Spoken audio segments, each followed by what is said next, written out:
o teu início de vida com Jesus. Assim, você veio de uma família cristã, você veio já de uma família que orava dentro de casa. Como era a tua infância espiritual, vamos dizer assim?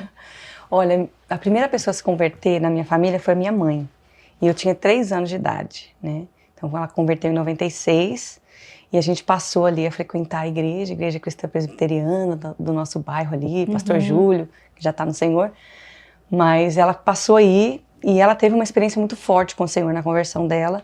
E isso foi notado assim na nossa família, né? Então era impossível de alguém dizer, olha, ela não encontrou com Jesus. Ela realmente tinha O que mudou dela como uma mãe, assim, olha, por exemplo? quando ela converteu, ela estava em muito tempo de depressão, né? Então ela não levantava da cama, ela não escovava o dente, ela não arrumava a casa, ela não tinha alegria de vida. E assim, quando o Senhor encontrou com ela estava disposta, inclusive ela conta, né, que ela ia separar do meu pai na época, ela ia largar a gente com a minha avó, eu e as minhas 2 irmãs, né, nós somos 3, e ela dizia que ela ia cair no mundo, que ela ia beber, ia fumar, ia pra balada, ia tentar alguma coisa para preencher aquele buraco dela, que nada preenchia. Era uma tristeza sem fim, ela falava, e aí ela foi ela tinha recebido um convite para ir num casamento, e era um casamento da época, que nessa época minha família também tinha falido, né, então estava passando uma situação financeira muito difícil, e ela recebeu um convite, ela brinca, né, da época das vacas gordas, e ela queria ir nesse casamento só para comer e beber, encher a cara e fumar. Ela queria passar um ar de que estava tudo bem, né? Vestir uma roupa cara, uma boa maquiagem e usar aquela aparência para se sentir bem de novo. Sim. Isso acontece muito, não é só para quem não tem, às vezes, uma condição, para quem tem também. Ter toda hora vaidade. Tem que suprir, mostrar que tá bem para os outros. Às vezes tentar se enganar, se iludir, mostrar para si mesmo. E aí ela disse que foi numa cabeleireira, que ela nunca tinha ido antes. Ela foi numa cabeleireira de bairro, porque ela estava acostumada de ir naqueles super caros, né? Só gente famosa, conhecida e tal. E ela acabou indo numa cabeleireira de bairro, que era o que meu pai tinha esforçado ali para conseguir um dinheiro extra para ela conseguir se arrumar na cabeleireira. E a cabeleireira era cristã. E aí ela conta, né, que quando ela entrava ali no salão, ela começou a ver os versículos pela parede, e minha mãe odiava crente. Ela assim, ela era católica roxa, assim, mas ela tinha uma aversão enorme aos evangélicos, né? E aí ela fala que via, né, aqueles versículos, né, o Senhor meu pastor não me faltará e tal, e ela falava, pensando, isso, a mulher vai começar a falar de crente, vai começar a falar de Jesus, eu não quero saber. Sendo que são versículos que estão na Bíblia, católica também, você vê, né? Com a falta de conhecimento. Exatamente. E aí, essa mulher não falou nada, mas ela sentou na cadeira e ela não sabia, a mulher, enquanto ia fazendo o cabelo dela, a Meire, inclusive, até hoje a gente, né, tem contato, preciosa de Jesus. E ela ia lavando o cabelo da minha mãe enquanto orava em línguas, orava no Espírito ali. Ia lavando em silêncio, né, pedindo ao Senhor ali para que tocasse na vida da minha mãe. Minha mãe começou a chorar e começou a contar a vida dela toda para a mulher. Que não ia falar nada. Que não ia falar nada. E aí ela fez um convite para minha mãe e falou, olha, dá uma semana para o Jesus que eu conheço. Porque minha mãe disse para ela, já conheço Jesus tem mais o que fazer, não está interessado em mim não. E ela falou, dá uma semana para o Jesus que eu conheço e ver se a sua vida não vai ser transformada. E minha mãe chegou em casa e fez uma oração para esse Jesus que ela não conhecia. E ela falou para ele, Jesus, se tudo que ela falou é verdade, então fala comigo. Ela tinha Bíblia em casa, a Bíblia católica, tirou a poeira, né, ficava aberta no Salmo 91, sem ler, só ficava ali como se fosse um amuleto. Ela tirou a poeira, leu, não entendeu, fechou. E ela teve uma experiência de ouvir a voz do Senhor ali, falando para ela, pegue a minha palavra. E ela ia, abria, lia, falava que não entendia, caía sempre no mesmo lugar, né, Deuteronômio 5.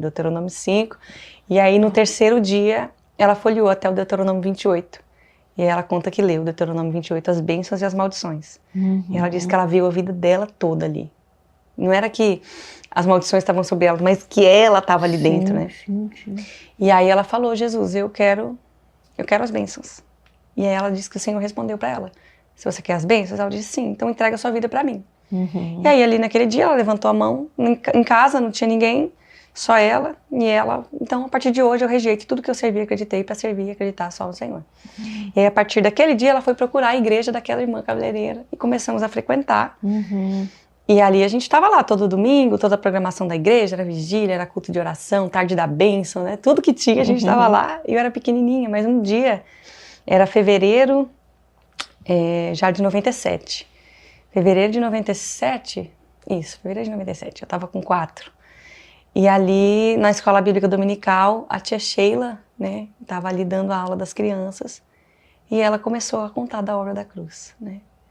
E aí, ela me apresentou o Senhor Jesus, e ela falou sobre como o pecado havia deformado, né, o coração do homem, havia deformado a criação de Deus, e como Jesus tinha sido crucificado, ele tinha sido morto e torturado, exposto a vexame, ele tinha usado uma coroa de espinhos, ele tinha sido pregado na cruz, ele, né, foi abandonado pelos seus amigos, mas ele permaneceu amando os seus inimigos. E ela começou a contar para mim a obra da cruz, e eu só chorava. Eu tinha 4 anos, mas eu chorava, e aquilo eu fui convencida, aquele dia eu fui convencida do Espírito Santo, de que eu era uma pecadora, e que eu precisava da graça de Deus, e que Jesus já tinha morrido no meu lugar para me religar a Ele. E ali eu confessei a Jesus como meu Senhor, meu Salvador, e foi, assim, aquele dia mudou a minha vida. Mas no final do mês ia ter um evento, era um show de talentos na igreja, né? Sempre tinha, entre jovens e tal, para descobrir, né, dons, talentos, coisas que pudessem ser usadas ali para a glória de Jesus. E eu decidi que eu ia cantar. Você já cantava? Não cantava. Olha. Assim, meus pais dizem que eu tinha o hábito de cantar em casa, assim, normal, mas não era uma coisa, quero fazer isso da minha vida. Sim, que todo mundo falava, ela vai ser uma cantora, olha como canta bem. Mas nesse dia eu tive muita vontade, eu fiquei no pé da minha mãe o mês inteiro. E aí eu cantei uma música chamada Jesus Criança, que ela fala, o meu querido Jesus já foi uma criança também, nos mostrou um exemplo de amor, alegria, obediência aos pais.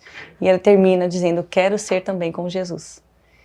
E ali eu comecei a cantar, mas a música acabou, né? E eu continuei cantando ali no microfone, em cima da cadeira. O palco era alto, mas tinha um púlpito, assim, muito alto. E eu ficava atrás dele e tampava. Então me colocaram numa cadeira ao lado, assim. E aí, em cima da cadeira, eu cantando. Quero ser também como Jesus, eu quero ser também como Jesus. Eu não conseguia parar de cantar aquilo, de olho fechado, já na frente, sei lá, tinha umas 200 pessoas ali. E cantando ali, quero ser também como Jesus. Então, aí, o fogo do Espírito Santo eu senti, veio sobre mim, assim. De cima para baixo, encheu o meu coração. E quando eu percebi, eu tinha recebido o dom de línguas. Eu comecei a orar em línguas. Só que eu estava numa igreja presbiteriana, que na época não tinha esse hábito de oração em línguas. Acreditava no Espírito Santo, mas não tinha a liberdade dos dons, né? Sim. Então não era uma coisa que eu tinha visto por aí. Né? E aí, você achou que era o quê? Eu sabia que era Deus. Ali eu sabia que era o Senhor me tocando.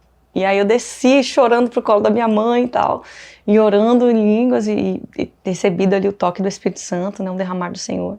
E a partir daquele dia algo mudou no meu coração, assim, completamente. E aí acho que Deus plantou um sonho diferente dentro de mim, né? Então, quando alguém me perguntava o que você quer ser quando você quer crescer, quando você crescer, né? Eu sempre tive um senso de justiça, então eu tinha uma carreira traçada aí depois, eu queria ser advogada, ser desembargadora, juíza, ministra de justiça, né, alguma coisa nessa linha. Mas uma coisa eu sabia que tinha virado o maior sonho da minha vida, eu quero ser como Jesus, quero ser. E aí foi assim que o Senhor me encontrou. Legal. E eu falo ainda hard no meu coração, assim, né, eu me lembro de quando o Senhor me tocou a primeira vez, ainda é como o primeiro dia, né? Sim. É doce demais a presença do Senhor. A partir dali, Tamires, você foi tomando algumas decisões, já porque ainda você era muito nova, né? Esse desejo de ser como Jesus, como você na prática foi experimentando e foi buscando, ou você passou um tempo, eu quero ser, mas agora nem sei como que é. Como que foi a partir daí? Olha, eu sempre fui de prestar muita atenção, de absorver muita informação, muito estudo. Eu sempre fui assim, sempre gostei muito, né? Anos depois ali, eu estava com 27, e aí eu fui receber um diagnóstico mesmo, né? De superdotação, altas habilidades, mas até então eu não fazia ideia. Mas eu ouvia as pessoas pregarem, assim, no culto de domingo, e eu absorvia aquilo. E era isso, então eu aprendi ouvindo, na igreja, né? Ouvindo, e alguém disse, olha, lembra o pastor Júlio pregando, e todo mundo pregava, dizia, a Bíblia é a palavra de Deus. E eu queria saber o que Deus falava. E aí eu não sabia ler ainda.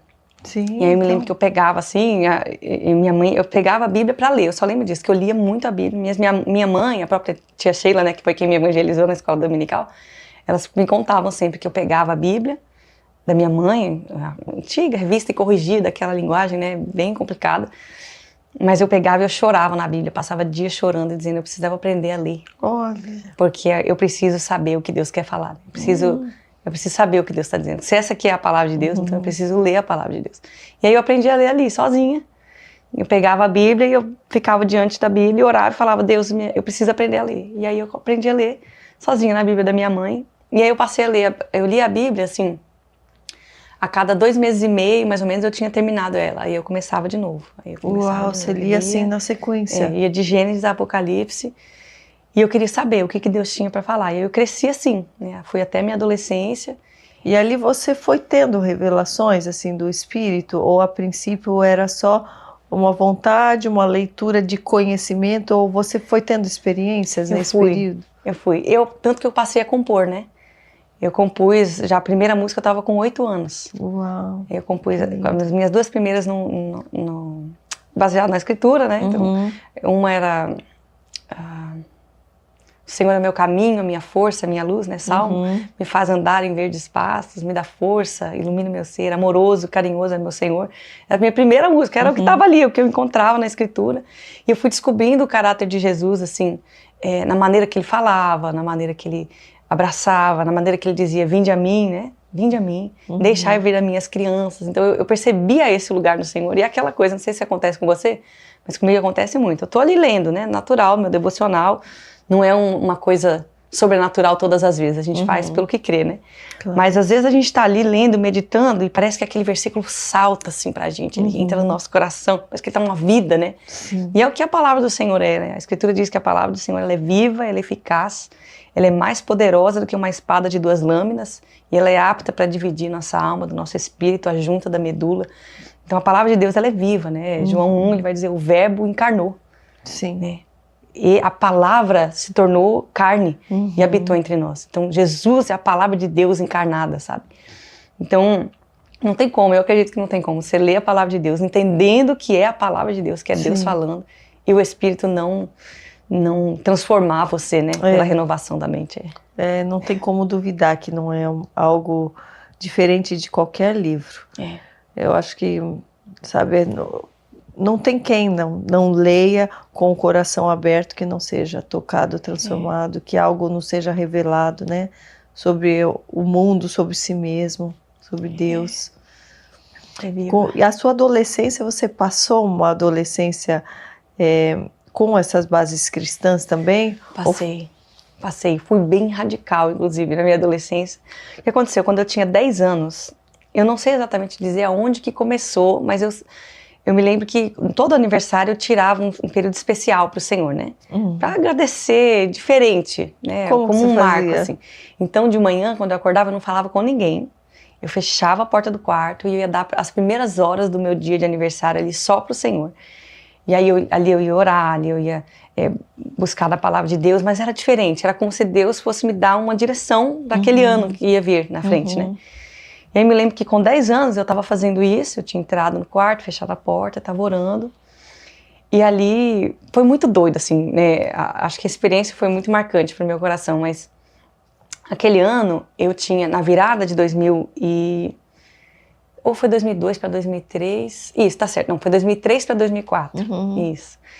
Naquele ano anterior eu tinha feito uma oração ao Senhor, né, com uns 10 anos, e dizendo ao Senhor, olha, eu quero me consagrar para o Senhor, eu quero ser sua.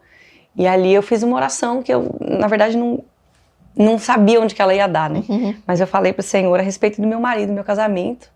E eu falei para o Senhor, eu fiz um compromisso com ele, Senhor, não vou beijar na boca de ninguém, vou beijar meu marido quando eu for casar. Porque na época, no colégio, naquela época já estava aquela coisa, né, das crianças.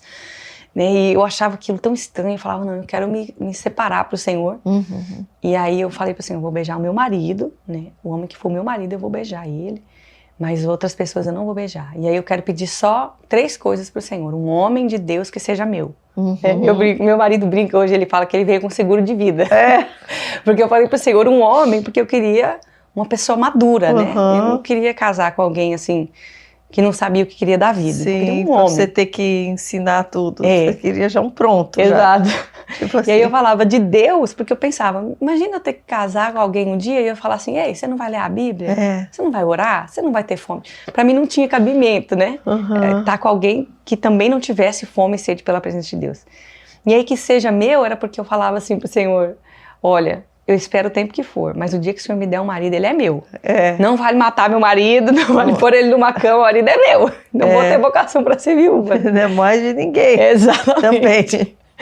E aí eu fiz essa oração e eu tava ali orando ao Senhor e tal. E eu queria muito furar as orelhas. Eu ia pedir isso de presente de aniversário para minha mãe, porque ela tinha tentado furar quando eu era pequena, mas fechava, infeccionava, né? Eu tinha alergia e fechava. Ele desistiu. E aí eu queria muito furar as orelhas e eu ia pedir de aniversário. E aí quando eu tava orando e colocando isso diante do Senhor, falando, Senhor, eu tô pensando em furar as orelhas. Eu queria saber o que o Senhor acha disso e tal. Não era proibido nada na igreja que eu congregava, mas eu sempre gostei, fui desenvolvendo esse relacionamento com o Senhor, de amizade mesmo, sabe? Sim. E eu gostava de ouvir a opinião de Deus. Então... E como que você ouvia a opinião de Deus? Como você sentia? Olha, às vezes eu acredito que no começo era muito mais uma impressão, né?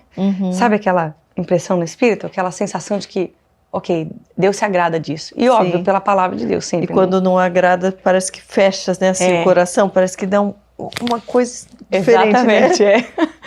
E aí eu ouvi o Espírito Santo falar comigo, assim, era uma voz interna, uma voz dentro, mas era uma voz, era diferente de uma impressão. E ele falou pra mim assim, não fura as orelhas agora, espera. Espera, porque daqui 7 anos eu vou te fazer uma pergunta. E aí, dependendo da sua resposta, você vai furar ou não as suas orelhas. E aí eu falei amém e deixei aquilo, deixei passar. Não foi uma coisa que eu fiquei falando com muita gente, minha família sabia, mas deixei assim. Você não ficou ansiosa para passar esses 7 anos? Não assim, fiquei. Nossa, mais 7 anos? Não fiquei. Engraçado que, parando para pensar assim, não tinha um negócio, não vou poder furar. Era assim, era o que o Senhor quer de mim. Eu tinha eu aprendi muito cedo na igreja, assim, a respeito da obediência ao Senhor, né? E isso sempre foi muito caro para mim, obedecer ao Senhor, né? Porque Jesus disse, vocês são meus amigos se vocês fazem o que eu mando. Exatamente. Né? Amizade com Deus é diferente. Não tem nada que eu possa dar para Deus que Ele já não tenha, né?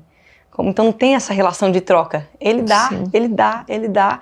Eu recebo, porque Ele é pleno. Ele não precisa de nada de mim. Mas Ele me dá uma condição se eu quiser, né? Esse lugar. Então eu queria ser amiga de Deus. Né? E que ainda quero hoje. E foi isso que Jesus disse, se você quer ser meu amigo, então você tem que fazer o que eu mando. E aí eu queria saber o que Deus quer, né? Qual que é o desejo do coração de Deus? Porque é isso que eu quero fazer, porque eu quero ser amigo de Deus. Então pra mim não tinha essa coisa assim, poxa, né, não vou poder furar as orelhas, vai demorar. Não, eu sabia, poxa, é assim? Então tá bom, é meu amigo, né? Ele quer o melhor pra mim. Sim. E ali eu obedeci ao Senhor e tive essa experiência com o Senhor. E aí foi na virada do ano, quando foi de 2003 para 2004, era dia 31 de dezembro, e eu, assim, acordei com muita dor de cabeça, muita mesmo, assim. E muito enjoo, e aí eu tinha aquele vômito a jato, eu comecei a ter muita febre, os meus pais falaram, vamos esperar, se não melhorar, passamos a virada ali. Quando foi 4 da manhã, assim, cheguei no ápice de dor, enfim, foi muito difícil, assim, e aí eu acordei os meus pais, vomitando muito, e eles falaram, não, vamos pro hospital. E aí cheguei lá, era já o primeiro dia do ano, já era 1º de janeiro, né, de 2004, e aí eu tava com meningite. E aí eu tinha um agravante ali, os médicos até depois não souberam explicar exatamente, mas era como se fosse uma mistura de 2 em 1, assim. Tinha vírus, mas também tinha bactéria, e aí eles estavam muito preocupados, assim. Então eles chamaram os meus pais, me colocaram em isolamento, e falaram, olha, se vocês acreditam em Deus, ora aí, pede, porque não tem muito que a gente vai poder fazer agora. Eles entraram com os tratamentos, mas eu tava bem mal, assim. E aí quando chegou, mais ou menos 2 semanas depois que eu tava internada... Você ficou todo esse tempo internada? Fiquei todo esse tempo internada, uma dor muito forte. Foi bem difícil, assim, de dor, foi uma das piores dores. Eu achei que era a pior dor, mas aí depois eu tive filho. Mas aí, eu lembro que foi muito intenso, assim, aí eles liberaram a minha mãe, falaram pra ela, olha, vai se despedir, porque ela já tá, eu tava assim, bem mal mesmo, os médicos já não tinham o que fazer, e aí tanto que você fica isolado, mas eles permitiram que ela entrasse, né, então ela se vestiu toda ali, e aí tinham 2 portas, a primeira, onde ela se arrumava, tudo, fazia parte do isolamento, e depois ela passava para dentro onde eu estava, né? E aí quando ela entrou, eu pedi para ela, eu falei, mãe, ora por mim. Ela falou, ora, filha, ora porque você tá com muita dor. Eu falei, não, tô com dor, mas me libera. Meu pedido para ela era, ora por mim, para você me liberar. Porque você tá orando para eu ficar, e tá tudo certo, só ora por mim, eu tô com o Senhor, só a dor passa, eu vou estar com Ele. E aí ela saiu, ela orou ali rapidinho e saiu pra orar, pra chorar, assim, eu senti ela bem abalada e ela deixou a porta entreaberta, essa primeira porta, né, de contato comigo, e saiu pela outra. E quando ela deixou a porta entreaberta, eu tive uma visão. E aí eu vi Jesus entrar. Oh, que lindo. E quando eu vi Jesus entrar, eu falei, pronto, morri. Já cheguei no céu. Eu cheguei, porque Ele é todo pleno, né, de beleza, de majestade, de doçura. E aí Jesus entrou pelo meu quarto. E quando ele entrou, ele parou do meu lado assim, bem alto, ele era alto, a câmera era alta também, mas ele era bem alto. Eu pus a cabeça assim na barriga dele, ele não me disse nada, não falou nada. Mas eu adormeci ali, assim, com uma certeza. Eu pensei, agora eu estarei com o Senhor, né? Mas aí acordei no dia seguinte bem. Acordei, estava viva, estava bem, não tinha dor, não tinha sintoma, não tinha nada. Os médicos não entendiam nada, começaram a refazer todos os exames, né, a punção lombar, tudo, exame de sangue. E aí não tinha nada, ninguém sabia explicar. E você explicou? Você sabia? Eu contei para os meus pais o que tinha acontecido. E aí eles fizeram toda a papelada, né, dispensaram para me dar alta. E aí chamaram minha mãe e eu no escritório ali do médico e falou, olha, gente, a gente não sabe o que dizer, tem coisas que a medicina não explica. Mas se vocês acreditam em Deus, então agradece, porque tem coisas que são milagres. E aí, eu acredito que foi ali, a partir daquele dia, algo mudou. Pela primeira vez, algo mudou nessa primeira caminhada, depois de ter entregado a minha vida para Jesus. E ali, a minha mãe conta assim, depois de uns anos, ela me disse, ela falou assim, a partir daquele dia, parece que eu me senti até um pouco roubada na minha maternidade, olha só. Porque você já não vinha, não ia mais para falar com ela assim, mãe, eu posso isso, eu posso aquilo, eu ia orar, eu ia colocar diante do Senhor. E aí eu falava para ela, mãe, o Senhor falou comigo assim, assim, assim. E ela dizia, né, eu sabia que era o Senhor. Eu ia falar o que para você? Não, eu falava, vai e faz. Então vai e faz o que o Senhor tá te falando e tal. E aí, com 12 anos eu já estava cantando, né, já estava ministrando louvor, e aí fizemos a primeira gravação de álbum. E é isso, acho que desde aquele dia, assim, aquele dia aquele dia mudou. Ver Jesus mudou. Nossa. Mudou a minha vida. Ai, meu sonho. Meu filho teve uma experiência parecida também. Eu sempre pergunto como que foi, né, pra ele. Pra você, a partir dali, você pediu pra vê-lo mais? Todo dia. Então. Até hoje. Senhor, eu quero te ver. Ai, porque eu quero te ver. Esse é um dos meus pedidos de oração. É isso, ele é lindo. E depois com a questão das músicas todas, como que vinham as inspirações a partir dali? Olha, é interessante, assim, sempre veio pra mim, eu brinco que é como se fosse um download, assim.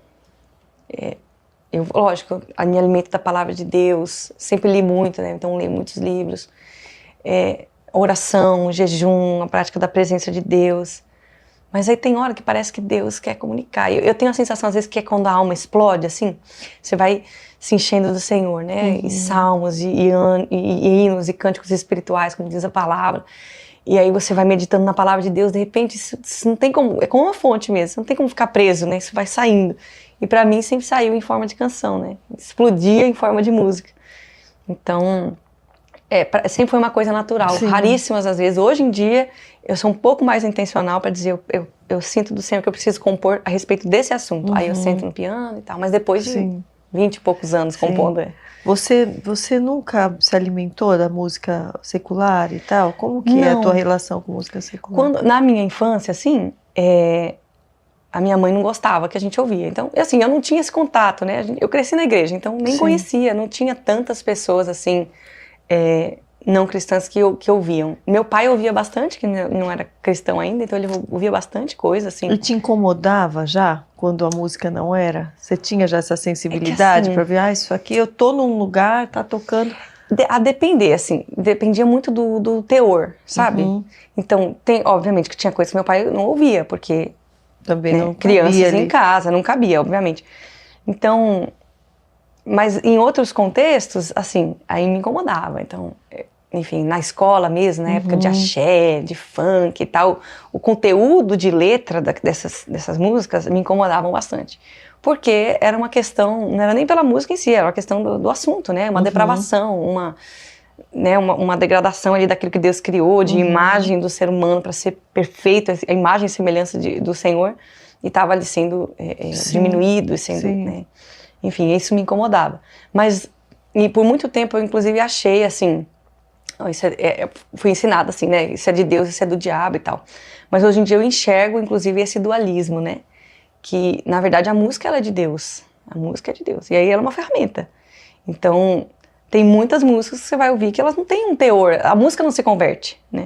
Mas o cristão é o coração do cristão, e é ele que vai pelo Espírito, pelo que diz a palavra de Deus, fazer esse filtro. Olha, isso aqui eu escuto, isso aqui eu não escuto. Sim. Então, acho que muito mais do que as regras, não sei se você já leu, tem um livro muito bom, eu indico para todo mundo, chamado Chega de Regras, do Larry Crabb. Ele é maravilhoso. Ele fala sobre o antigo e o novo caminho, né? Usa ali o texto de Hebreus, quando ele fala pelo novo e vivo caminho, o sangue de Jesus. Sim. Então há um novo caminho que a gente trilha, há uma nova aliança que a gente caminha. E nessa nova aliança, é interessante que na antiga aliança você tinha ali, olha, não matarás, não adulterarás. Mas na nova aliança tem Jesus dizendo, olha, se você olhar com o olho impuro, você já adulterou no seu coração. Sim. Se você fala contra o seu irmão, você já matou ele no seu coração. Então, é pelo Espírito, porque é interno. Né? Não é só a prática das regras, é pelo Espírito. Sim.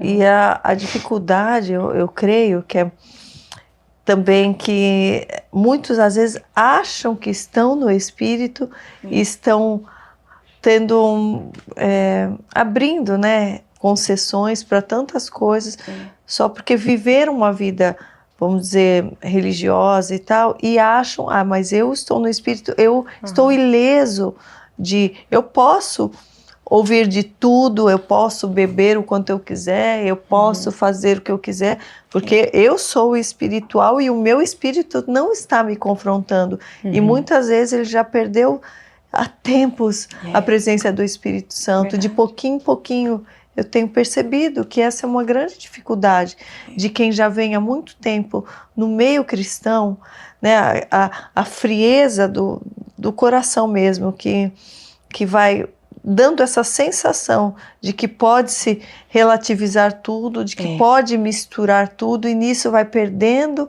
a presença, vai perdendo a unção e não percebe, porque também perde, né, essa... Vai apagando o espírito, né? Exatamente. E o apóstolo Paulo falou Você sobre percebe isso? Não apagueis o espírito. Eu acho que uma das coisas mais difíceis para quem cresce na igreja, para quem está há muitos anos no evangelho, é o cuidado de que você não pode pensar que fazer tudo certo é igual a agradar a Deus. Porque tem muita gente que é um bom cidadão. Poxa, paga os impostos, trata todo mundo bem, cuida bem dos filhos. Isso não significa que nós estamos achegados a Deus, né? Então, essa dificuldade, eu acredito que muita gente que cresce na igreja pensa assim, não, fiz tudo certinho a minha vida inteira. Então não importa, isso e aquilo não importa, mas na verdade, todos nós caímos da graça, né? Todos nós, a Bíblia diz, todos pecaram, estão destituídos da glória de Deus. Então se não for pelo Senhor Jesus, eu tenho até uma canção que fala sobre isso, né? Os meus esforços não compram Deus. Então a gente pode fazer tudo certo no pé da letra, mas se não for pela obra de Cristo, não for pelo mérito da cruz, então nós estamos tentando comprar um acesso a Deus que é impossível. A Escritura vai dizer em Romanos 8, né? É impossível porque a lei estava enferma por causa da carne. Nós somos incapazes de fazer tudo certo. Porque Deus sonda, é a motivação do nosso coração, né? E aí, viver uma vida no Espírito, o apóstolo Paulo também fala sobre isso em Romanos 8. Ele diz assim, ó, se vocês nasceram do Espírito, aqueles que são nascidos do Espírito são guiados pelo Espírito. E vocês são guiados pelo Espírito se, de fato, vocês nasceram de novo, né? Então, para a prova de que nós nascemos de novo, não é que a gente vai seguir uma lista de regras. Eu não bebo, eu não fumo, eu não escuto essa música. Não é isso. Mas é viver pelo Espírito. Porque uma convicção tem coisas já interna já de que aquilo não é bom. Exato. E se a gente olhar para pecado em si, pecado é errar o alvo, né?